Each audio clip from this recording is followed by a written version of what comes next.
Hello, today we'll understand how to find a conjugate base from a given acid. We know that acids are proton donors.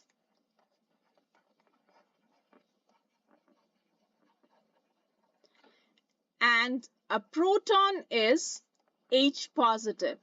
So if you have been given an acid, from that just remove H positive and you will get a conjugate base. If an acid is given to you, which is HA, remove the H positive. So when you're removing the H positive, remember whatever is left out on that, a negative charge will be introduced. So on removing H positive, we get A with a negative charge. So here HA was the given acid and A negative is what we get as the conjugate base. Now let us try doing a few examples to understand it better. The question here says, write the formula of the conjugate base for each of the following acid. So the first acid given to you is HClO.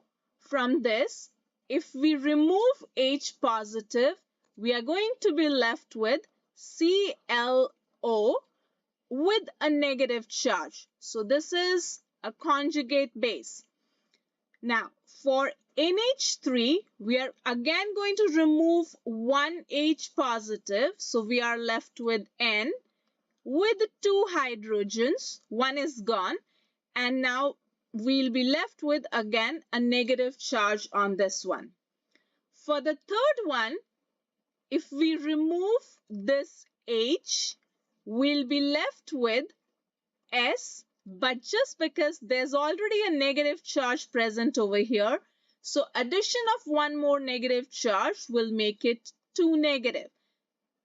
For the next one, H3O positive. So removal of an H positive, we'll be left with 2 hydrogens and an oxygen.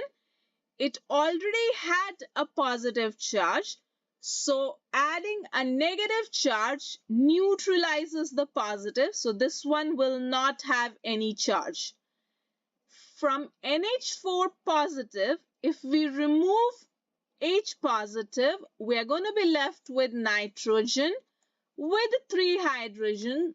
And because it already had a positive charge, again, this gets neutralized by the negative charge.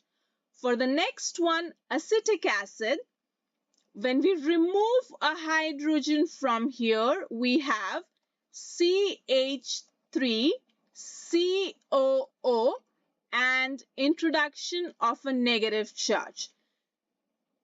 So you can clearly see that for forming the conjugate base, you have to remove a hydrogen and introduce a negative charge on whatever is left and you get the conjugate base of it. I hope you understood and enjoyed the video. See you in the next one. Bye-bye.